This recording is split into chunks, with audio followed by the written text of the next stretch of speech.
श्री गणेशाय नमः। अखंडमंगलाकारं व्याप्तं येन चराचरं तत्पदं दर्शितं येन तस्मै श्रीगुरुवे नमः।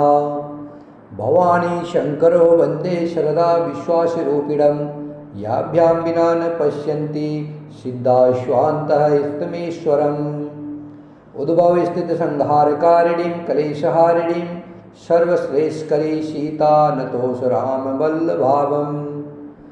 यन्माया वशवर्ती विश्वमखिलं ब्रह्मादिदेवासुरा यतसतामृषेव भाति सकलं रज्जो यथा हे भर्मः। यत्पादप्लमेकमेवि भवाबोधे स्थितिसा वरतां वन्दे सं तमेशकारणपरं रामाख्यमीशं हरिम्।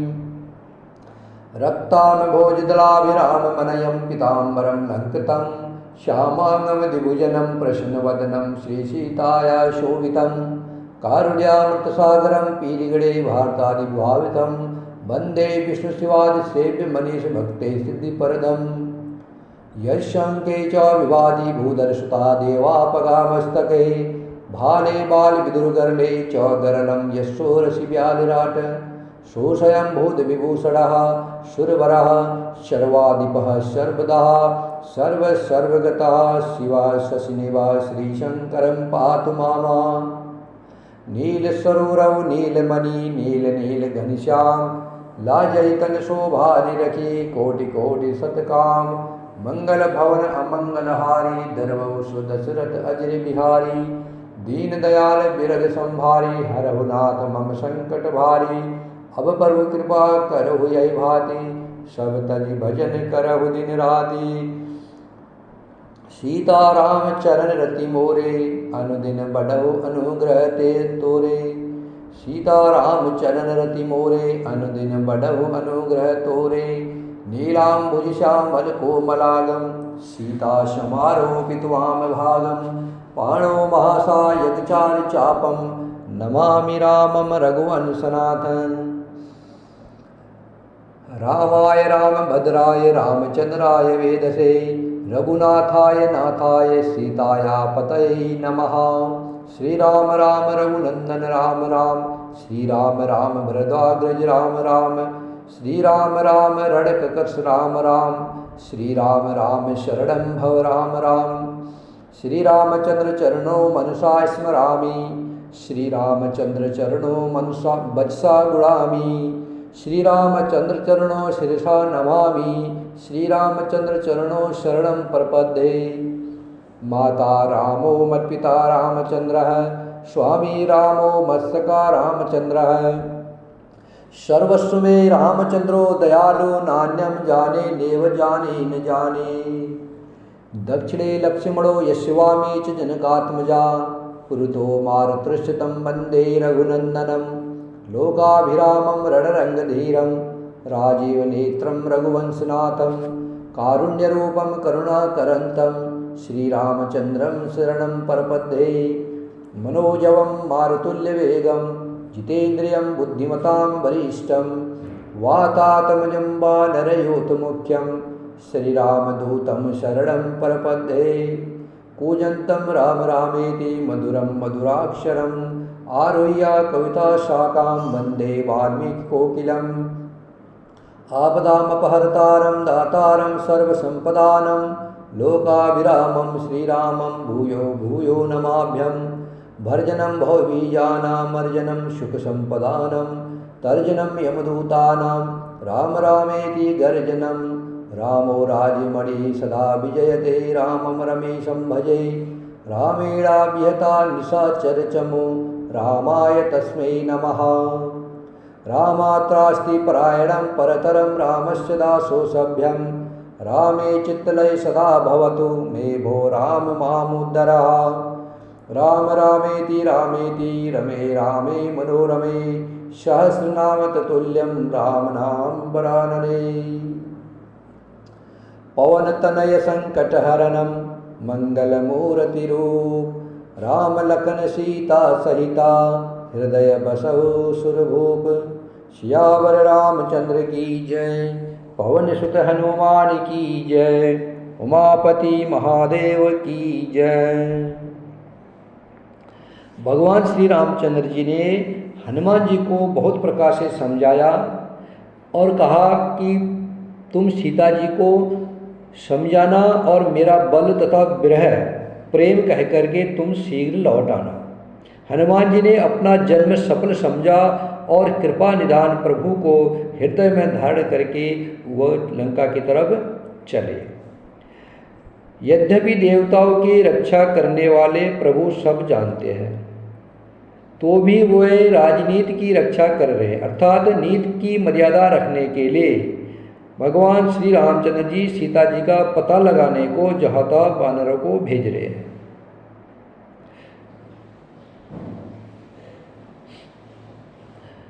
सब वानर वन, नदी, तालाब, पर्वत और पर्वतों की कंदराओं में खोजते हुए चले जा रहे हैं। मन श्री राम जी के कार्य में लवलीन है, शरीर का प्रेम ममत्व भूल गए हैं। कहीं किसी राक्षस से भेंट हो जाती है तो एक ही चपत में उसके प्राण ले लेते हैं। पर्वतों और वनों को बहुत प्रकार से खोज रहे हैं। अगर कोई मुनि ऋषि मिल जाते हैं तो पता पूछने के लिए सब उन्हें घेर लेते हैं। इतने में ही सबको अत्यंत प्यास लगी, जिससे सब अत्यंत व्याकुल हो गए, किंतु कहीं उन्हें जल नहीं दिखाई दिया। घने जंगल में सब भुला गए। हनुमान जी ने मन में अनुमान किया कि अगर जल पिए बिना सब लोग मरना ही चाहते। हनुमान जी ने सोचा अगर इनको पानी नहीं मिलेगा तो ये सब कहीं मर ना जाए। तो उन्होंने पहाड़ की चोटी पर चढ़ करके चारों ओर देखा तो पृथ्वी के अंदर एक गुफा में उन्हें एक आश्चर्य दिखाई दिया। उसके ऊपर चकवे, बगुले और हंस उड़ रहे हैं और बहुत से पक्षी उसमें प्रवेश कर रहे हैं। गिरते उतरी पवन सुत आवा, सब कहुले सोई विवर देव दिखावा। आगे के हनुमत ही लीना, पैठ विवर बिलमुन कीना। पवन कुमार हनुमान जी पर्वत से उतर आए और सबको ले जाकर के उन्होंने वह गुफा दिखलाई। सबने हनुमान जी को आगे कर लिया और वह गुफा में घुस गए। देर नहीं की। देखो सबने हनुमान जी को क्यों आगे, हनुमान जी गुरु है, इसलिए जो भी गुरु को आगे करके चलेगा उसके सारे काम सिद्ध होते हैं। गुरु को आगे करके चलना चाहिए तो तुम से बच जाओगे। तो सबने हनुमान जी को आगे करके चले।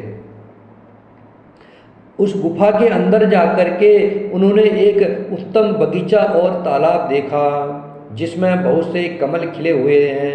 वही एक सुंदर मंदिर है जिसमें एक तपो मूर्ति स्त्री बैठी है। दूरित ताहि सबनि सिरुनावा, पूछे निज वृतांत सुनावा।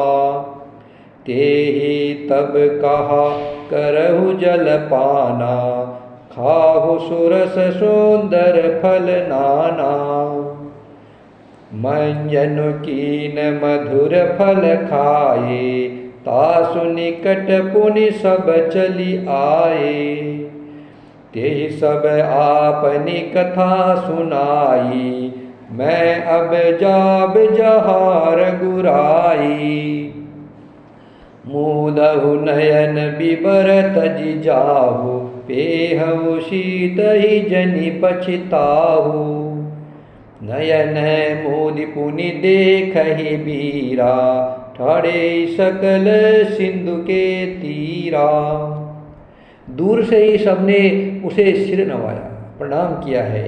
जो तपो मूर्ति स्त्री बैठी थी गुफा के अंदर, सारे बानरों ने, भालुओं ने उन्हें दूर से ही प्रणाम किया और पूछने पर अपना सब वृत्तांत कहे सुनाया।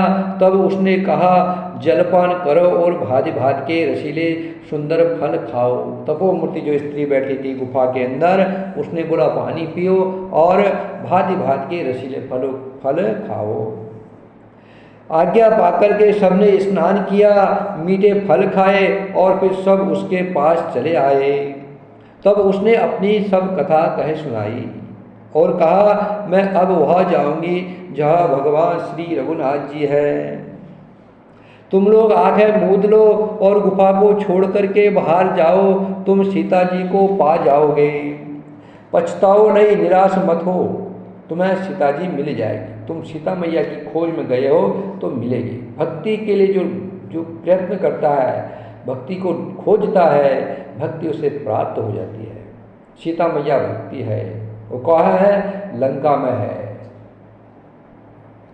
तो तपोमूर्ति स्त्री बोल रही है, तुम लोग चिंता मत करो, निराश मत हो, तुम्हें सीता जी मिल जाएंगी। आंखें मूंद करके फिर जब आंखें खोली तो वे सब वीर क्या देखते हैं कि समुद्र के तीर पर खड़े हैं। सो पुनि गई जहार गुना था, जाय कमल पद नाय सीमा था।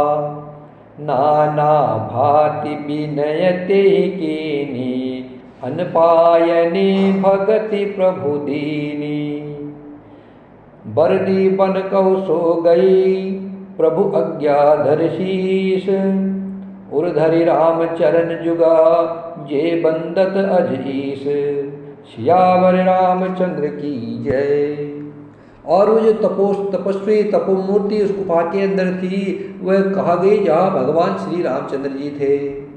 उसने जाकर के प्रभु के चरण कमलों में मस्तक नवाया और बहुत प्रकार से प्रभु श्री राम जी की विनती की। प्रभु ने उसे अपनी अनपायनी अचल भक्ति दी। भगवान ने उन्हें अपनी भक्ति का वरदान दिया।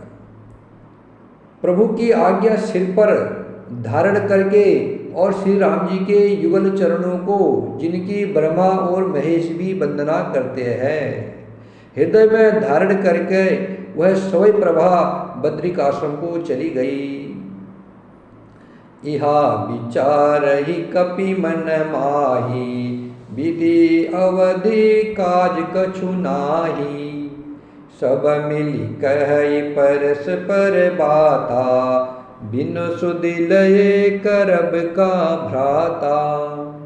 यह बानरगढ़ मन में विचार कर रहे हैं कि अवधि तो बीत गई है पर काम कुछ न हुआ। सब मिलकर के आपस में बात करने लगे कि हे भाई, अब तो सीता जी की खबर लिए बिना लौटकर भी क्या करेंगे। कह अंगद लोचन भरी बारी, दुह परकार भय मृत हमारी। इहा न सुधि सीता के पाई, उहा गए मारहि कपिराई। पिता बधे पर मारत मोहि, राखा राम निहोर न ओहि। पुनि पुनि अंगद कह सब पाहि, मरन भयउ कछु संशय नाही। अंगद ने नेत्रों में जल भर करके कहा कि दोनों ही प्रकार से हमारी मृत्यु होगी।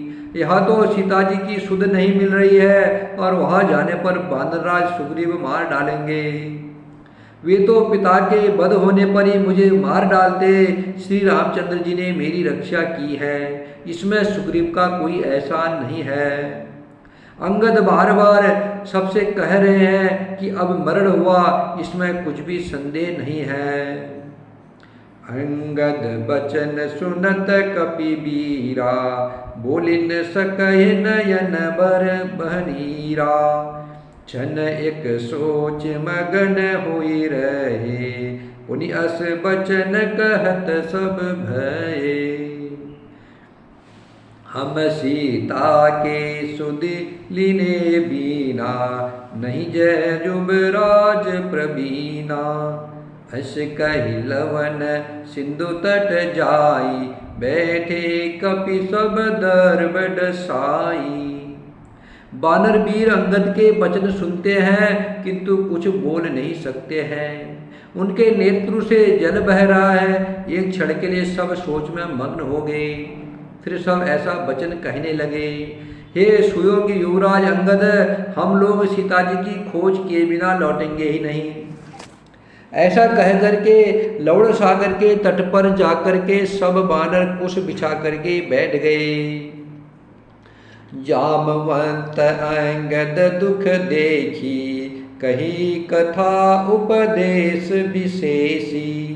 तात राम कहु नर जनि मानहु, निर्गुण ब्रह्मा अजित अज जानहु। जामवंत जी ने अंगद का दुख देख करके विशेष उपदेश की कथाएं कही है। इसलिए हमारे जीवन में वृद्ध लोगों का बहुत योगदान है, बुजुर्गों का योगदान बहुत है। बिना बुजुर्गों के समाज में कुछ भी नहीं हो सकता है। जोश तो है, जवानी है, लेकिन अगर वृद्ध नहीं रहेंगे, बुजुर्ग लोग नहीं रहेंगे तो जवानी किसी काम की नहीं। जब जब जवानी में होश नहीं रहता है, जब वह रास्ते से बिलक हो जाते हैं, तब बुजुर्ग लोग ही उनको सलाह दे करके, उपदेश दे करके उनको उनके समस्या का समाधान करते हैं। अंगद जी समस्या में है। अंगद सोच रहे हैं अगर हम बिना सीता की खोज के लौटेंगे तो सुग्रीव राज हमको मरवा देंगे, सुग्रीव बानर राज सुग्रीव हमको मरवा देंगे, हमारी मृत्यु निश्चय है। अनेक प्रकार से सोच कर रहे हैं। तो जामवंत जी ने अंगद का दुख देख करके उन्हें उपदेश की कथाएं कही है और कहा, हे तात अंगद, श्री राम जी को मनुष्य न मानो, उन्हें निर्गुण ब्रह्मा अजय और अजन्मा समझो। हम सब सेवक अत्यंत बड़भागी हैं, हमारे बड़े अच्छे भाग्य हैं जो निरंतर सगुण ब्रह्मा श्री राम जी में प्रीति रखते हैं। हमारी बड़ा भाग्य है, हम बड़े भाग्यशाली हैं, हम बड़े पुण्यात्मा हैं जो श्री राम जी के काम आए हैं। श्री राम जी की प्रिया सीता जी की खोज के लिए हम जा रहे हैं। तुम चिंता मत करो, धीरज धरो। प्रभु श्री राम जी मनुष्य नहीं हैं, वे साक्षात परमात्मा हैं। इसलिए ये सब लीला हो रही है। जामवंत जी अंगद जी को समझा रहे हैं, तुम चिंता मत करो, जरा सा भी भय मत मानो। देवता, पृथ्वी, गाय और ब्राह्मणों के लिए प्रभु अपनी इच्छा से, किसी कर्म बंधन से नहीं, अपनी इच्छा से अवतार लेते हैं। वह सगुणोपासक जो भगवान के सगुण रूप के उपासक होते हैं, सब प्रकार के मोक्ष को त्याग करके 6 प्रकार के मोक्ष बता रखे हैं। सालोक्य, सामीप्य, सारूप्य, सृष्टि और सायुज्य।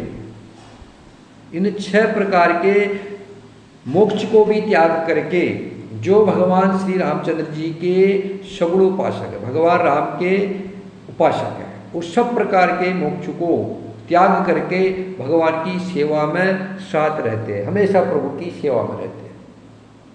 उन्हें मोक्ष की भी जरूरत नहीं, उन्हें मोक्ष की भी कामना नहीं होती है, वो सिर्फ प्रभु श्री राम जी के चरणों में प्रेम करते हैं बस।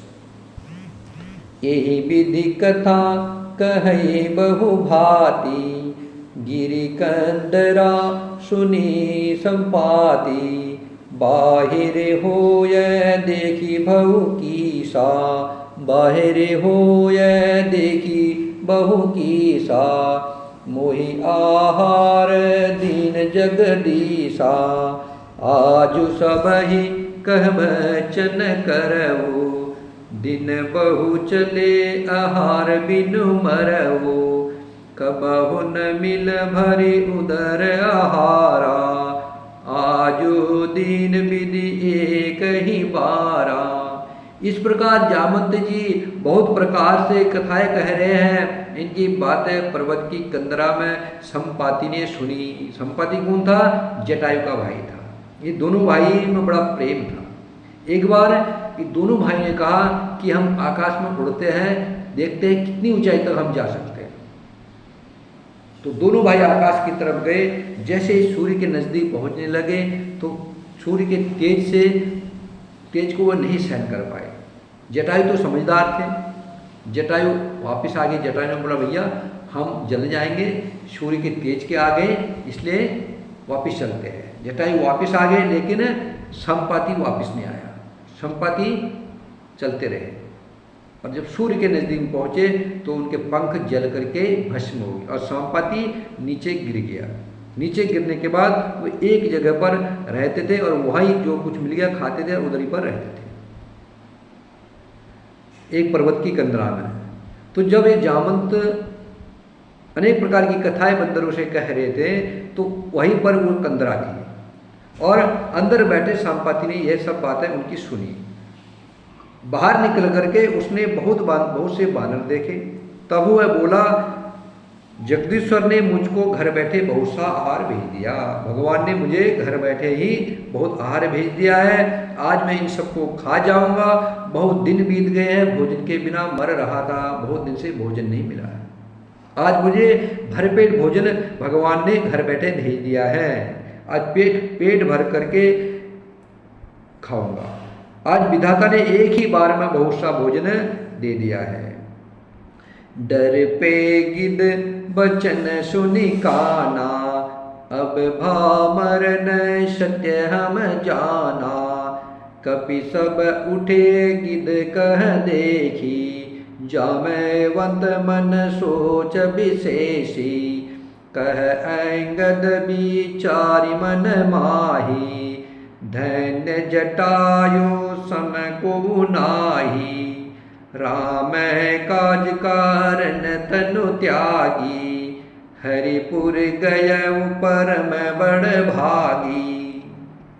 गिद्ध के वचन को कानों से सुनते ही सब डर गए कि अब सचमुच ही मरना हो गया है, यह हमने जान लिया है। फिर उस गिद्ध संपाति को देख करके सब बानर उठ खड़े हुए। जामवंत के मन में विशेष सोच हो गया है। जामवंत जी सोचने लगे, अब क्या किया जाए। तो अंगद ने मन में विचार कर कहा, अंगद जी ने मन में विचार कर कहा कि आहा, जटायु के समान धन्य कोई नहीं है।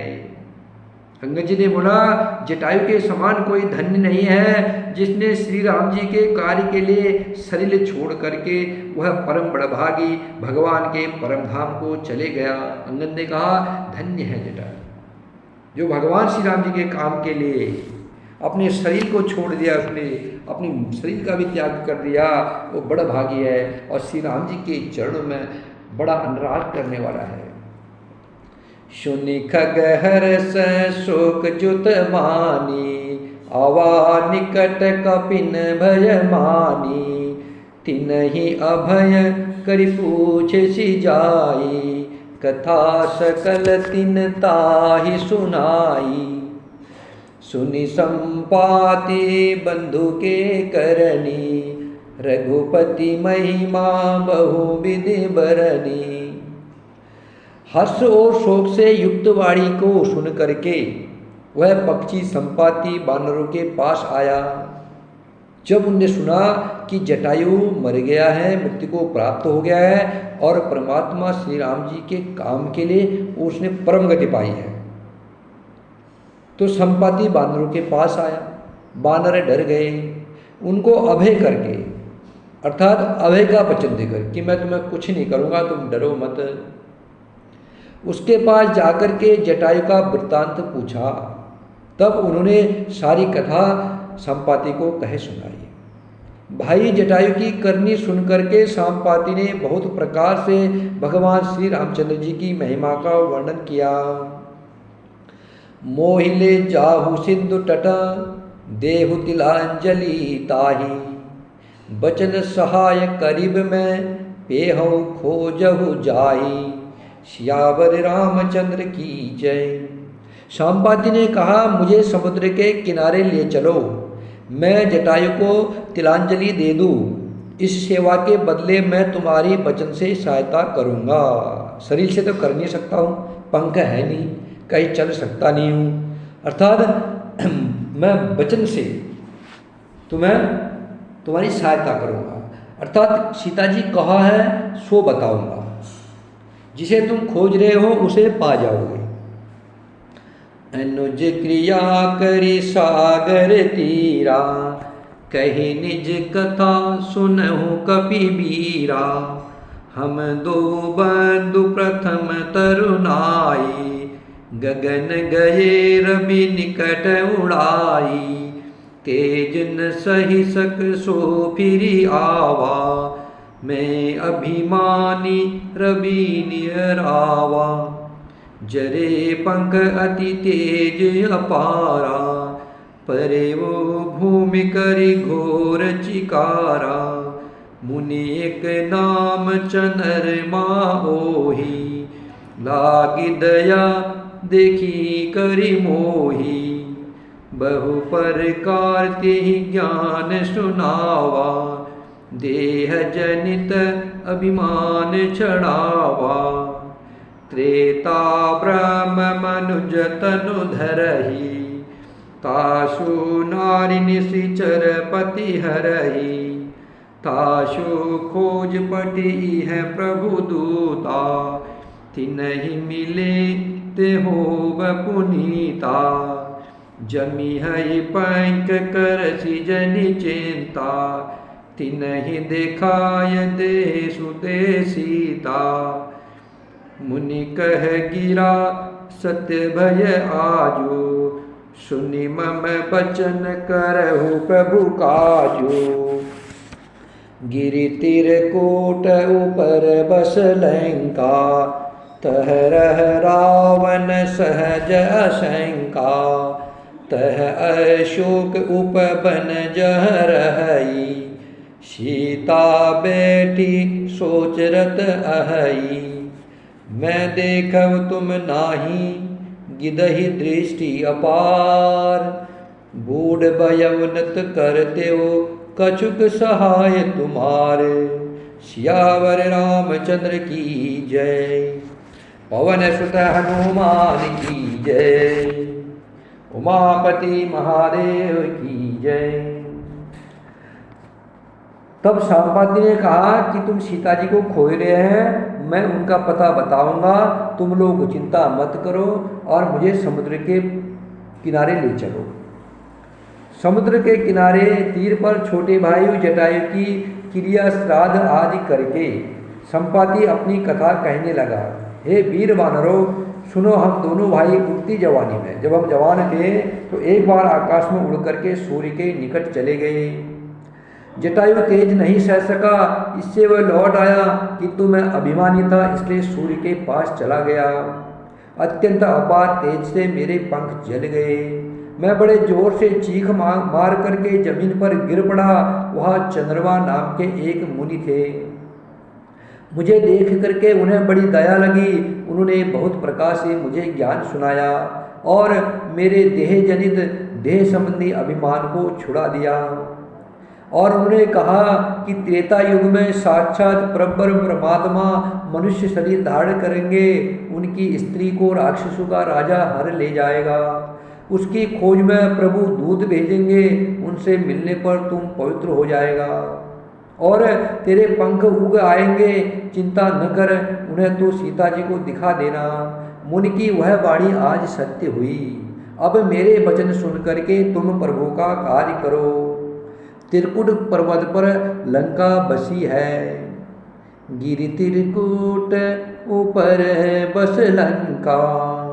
तह रह रावण सहज असंका। त्रिकुट पर्वत पर लंका बसी हुई है। वहाँ संभाव से ही निडर रावण रहता है। वहाँ अशोक नाम का एक बगीचा है जहाँ सीता जी रहती है। इस समय भी वह सोच में मग्न बैठी हुई है। अशोक वृक्ष के नीचे सोच में मग्न बैठी हुई है। मैं उन्हें देख रहा हूँ, तुम नहीं देख सकते हो, क्योंकि गिद्ध की दृष्टि अपार होती है, बहुत दूर तक जाती है। क्या करूँ, मैं बूढ़ा हो गया हूँ, नहीं तो तुम्हारी कुछ सहायता करता। इसलिए मैं जितना कर सकता था उतना मैं कर दिया। इसलिए अब आप लोग कुछ ऐसा इंतजाम करो जिससे वहाँ जा कर के सीता जी को ला सको। श्री राम जय राम जय जय राम। श्री राम जय राम जय जय राम। श्री राम जय राम जय जय राम। श्री राम जय राम जय जय राम। श्री राम जय राम जय जय राम। श्री राम जय राम जय जय राम। श्यावर रामचंद्र की जय, पवन सुत हनुमान की जय, उमापति महादेव की